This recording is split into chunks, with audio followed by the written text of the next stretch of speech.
யோபு 40ஆம் அதிகாரம். பின்னும் கர்த்தர் யோபுக்கு பிரதியுத்தரமாக, சர்வ வல்லவரோடே வழக்காடி அவருக்கு புத்தி படிப்பிக்கிறவன் யார்? தேவன் பேரில் குற்றம் பிடிக்கிறவன் இவைகளுக்கு உத்தரவு சொல்ல கடவன் என்றார்.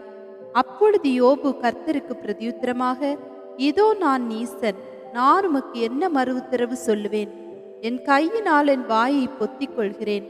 நான் இரண்டொரு தரம் பேசினேன், இனி நான் பிரதியுத்தரம் கொடாமலும் பேசாமலும் இருப்பேன் என்றான். அப்பொழுது கர்த்தர் பெருங்காற்றிலிருந்து யோபுக்கு தரிசனம் உத்தரவருளினார். இப்போது புருஷனைப் போல நீ அறை கட்டிக்கொள், நான் உன்னை கேட்பேன், நீ எனக்கு மறு உத்தரவு சொல்லு. நீ என் நியாயத்தை அவமாக்குவாயோ? நீ உன்னை நீதிமான் ஆக்கிக் கொள்ளும்படிக்கு என் மேல் குற்றம் சுமத்துவாயோ? தேவனுடைய புயத்தைப் போல் உனக்கு புயமுண்டோ? அவரைப் போல் இடிமுழக்கமாய் சத்தமிடக்கூடுமோ?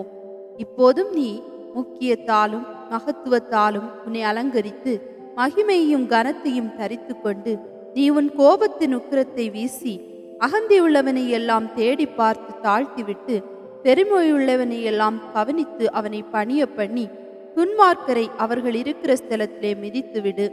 நீ அவர்களை ஏகமாய் புழுதியிலே புதைத்து அவர்கள் முகங்களை அந்தரங்கத்திலே கட்டிப்போடு.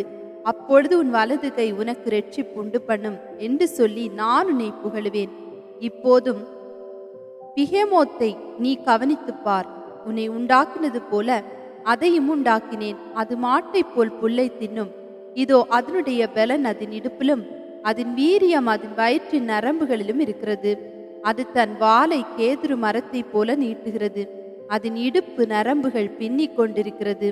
அதன் எலும்புகள் கெட்டியான வெண்கலத்தைப் போலவும் அதன் ஆஸ்திகள் இரும்பு கம்பிகளைப் போலவும் இருக்கிறது.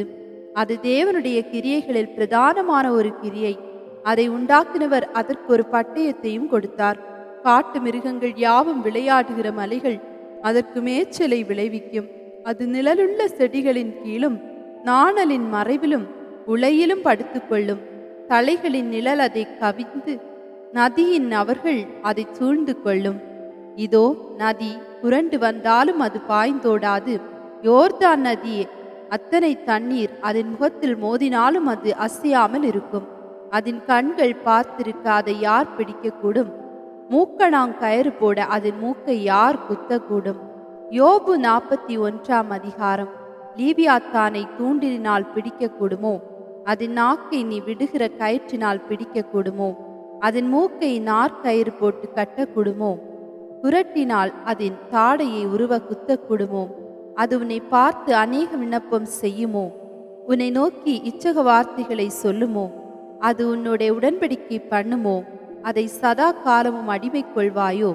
ஒரு குருவியோட விளையாடுகிறது போல் நீ அதனோட விளையாடி அதை நீ உன் பெண் மக்கள் அண்டையிலே கட்டி வைப்பாயோ? கூட்டாளிகள் அதை பிடிக்க பிரயத்தனப்பட்டு அதை வியாபாரிகளுக்கு பங்கிடுவார்களோ? நீ அதன் தோலை அநேக அம்புகளினாலும் அதன் தலையை எரிவளையங்களினாலும் எரிவாயோ? அதன் மேல் உன் கையை போடு, யுத்தத்தை நினைத்துக்கொள். இனி அப்படி செய்ய துணிய மாட்டாய். இதோ அதை பிடிக்கலாம் என்று நம்பினவன் மோசம் போய் அதை பார்த்தவுடனே விழுவான் அல்லவோ? அதை எழுப்பத்தக்க தைரியவான் இல்லாதிருக்க எனக்கு முன்பாக நிற்பவன் யார்? தனக்கு பதில் கொடுக்கப்படும்படி முந்தி எனக்கு கொடுத்தவன் யார்? வானத்தின் கீழுள்ளவைகள் எல்லாம் என்னுடையவைகள். அதன் அங்கங்களும் அதன் வீரியமும் அதன் உடல் இசைவின் நேர்த்தியும் இன்னதென்று நான் சொல்லாமல் மறைக்க மாட்டேன். அது மூடியிருக்கிற அதன் போர்வையை கிளப்பக்கூடியவன் யார்? அதன் 2 தாடைகளின் நடுவே கடிவாளம் போடத்தக்கவன் யார்? அதன் முகத்தின் கதவை திறக்கக்கூடியவன் யார்? சுற்றிலும் இருக்கிற அதன் பற்கள் பயங்கரமானவைகள். முத்திரை பதிப்பு போல அழுத்தங்கொண்டு அடர்த்தியாய் இருக்கிற அதன் பரிசைகளின் அரணிப்பு மகா சிறப்பாய் இருக்கிறது. அவைகள் நடுவே காற்றும் புகமாட்டாத நெருக்கமாய் அவைகள் ஒன்றோடொன்று இணைக்கப்பட்டிருக்கிறது. அவைகள் ஒன்றோடொன்று ஒட்டிக்கொண்டு இணைப்பிரியாமல் பிடித்து கொண்டிருக்கிறது. அது கும்முகையில் ஒளி வீசும். அதன் கண்கள் அருணோதயத்தின் புருவங்களைப் போல் இருக்கிறது. அதன் வாயிலிருந்து எரிகிற பந்தங்கள் புறப்பட்டு அக்கினி பொறிகள் பறக்கும். கொதிக்கிற சட்டியிலும் கொப்புரையிலும் இருந்து புறப்படுகிறது போல அதன் நாசிகளிலிருந்து புகை புறப்படும். அதன் சுவாசம் கரிகளை கொளுத்தும். அதன் வாயிலிருந்து ஜுவாலை புறப்படும். அதன் கழுத்திலே பலன் குடிகொண்டிருக்கும். பயங்கரம் அதற்கு முன் கூத்தாடும். அதன் உடற்கூறுகள் அசையாத கெட்டியாய் ஒன்றோடொன்று ஒட்டி கொண்டிருக்கும். அதன் நெஞ்சு கல்லை போலவும் ஏந்திரத்தின் அடிக்கல்லை போலவும் கெட்டியாயிருக்கும். அது எழும்பும் போது பலசாலிகள் அஞ்சி பயத்தினால் மயங்கி திகைப்பார்கள். அதை தாக்குகிறவனுடைய பட்டயம், ஈட்டி, வல்லையும் கவசம் ஒன்றும் அதற்கு முன் நிற்காது. அது இரும்பை வைக்கோலாகவும் வெண்கலத்தை உழுத்த மரமாகவும் எண்ணும். அம்பு அதை துரத்தாது. கவண்கற்கள் அதற்கு துரும்பாகும். அது பெருந்தடிகளை தாளடிகளாக எண்ணி ஈட்டியின் அசைவைகளும். அதன் கீழாக கூர்மையான கற்கள் கிடந்தாலும் அது சேற்றின் மேல் ஓடுகிறது போல கருக்கான அவைகளின் மேல் ஓடும். அது ஆழத்தை உலைப்பானையைப் போல் பொங்க பண்ணி கடலை தைலம் போல கலக்கிவிடும். அது தனக்கு பின்னாக பாதையை துலங்க பண்ணும். ஆழமானது வெளுப்பான தரையைப் போல் விளங்கும். பூமியின் மேல் அதற்கு ஒப்பானது ஒன்றுமில்லை. அது நிர்பயமாயிருக்க உண்டு பண்ணப்பட்டது. அது மேட்டிமையானதை எல்லாம் அற்பமாய் எண்ணுகிறது. அது அகங்காரம் உள்ள ஜீவன்களுக்கெல்லாம் ராஜாவாயிருக்கிறது என்றார். யோபு 42 அதிகாரம். அப்பொழுது யோபு கர்த்தருக்கு பிரதியுத்தரமாக, தேவரீர் சகலத்தையும் செய்ய வல்லவர். நீர் செய்ய நினைத்தது தடைபடாது என்பதை அறிந்திருக்கிறேன். அறிவில்லாமல் ஆலோசனையை மறைக்கிற இவன் யார்? ஆகையால் நான் எனக்கு தெரியாததை, என் புத்திக்கு எட்டாததையும் நான் அறியாததையும் அலப்பினேன் என்கிறேன். நீர் எனக்கு செவிகொடும், அப்பொழுது நான் பேசுவேன். நான் உம்மை கேள்வி கேட்பேன், நீர் எனக்கு உத்தரவு சொல்லும். என் காதினால் உம்மை குறித்து கேள்விப்பட்டேன், இப்பொழுதோ என் கண் உம்மை காண்கிறது. ஆகையால் நான் என்னை அருவ குத்து தூளிலும் சாம்பலிலும் இருந்து மனஸ்தாபப்படுகிறேன் என்றான். கர்த்தர் இந்த வார்த்தைகளை யோபோடே பேசின பின் கர்த்தர் தேமானியனான எலிப்பாசை நோக்கி, உன்மேலும் உன் 2 சிநேகிதர் மேலும் எனக்கு கோபம் ஒழுகிறது.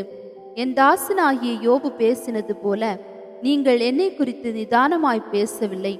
ஆதலால் நீங்கள் 7 காளைகளையும் 7 ஆட்டுக்கடாக்களையும் தெரிந்து கொண்டு என் தாசனாகிய யோபனிடத்தில் போய் உங்களுக்காக சர்வாங்க தகன பலிகளை இடுங்கள்.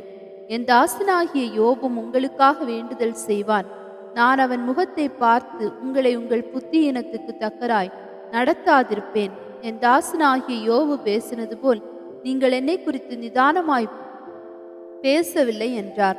அப்பொழுது தேமானியனான எலிப்பாசும் சூகியனான பில்தாதும் நாகமாத்தியனான சோப்பாரும் போய் கர்த்தர் தங்களுக்கு சொன்னபடியே செய்தார்கள்.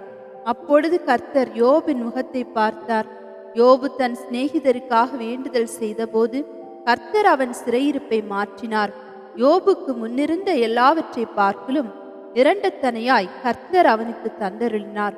அப்பொழுது அவனுடைய எல்லா சகோதரரும் சகோதரிகளும் முன் அவனுக்கு அறிமுகமான அனைவரும் அவனிடத்தில் வந்து அவன் வீட்டிலே அவனோட போஜனம் பண்ணி கர்த்தர் அவன் மேல் வரப்பண்ண சகல தீங்கு நிமித்தம் அவனுக்காக அங்கலாய்த்து அவனுக்கு ஆறுதல் சொல்லி அவரவர் ஒவ்வொரு தங்க காசையும் அவரவர் ஒவ்வொரு பொன் ஆபரணத்தையும் அவனுக்கு கொடுத்தார்கள்.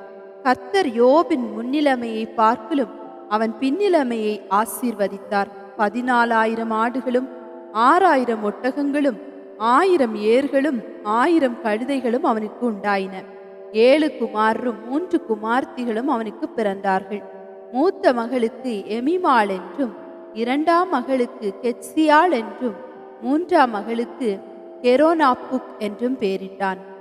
தேசத்திலெங்கும் யோபின் குமார்த்திகளைப் போல் சௌந்தரியமான பெண்கள் காணப்படவில்லை.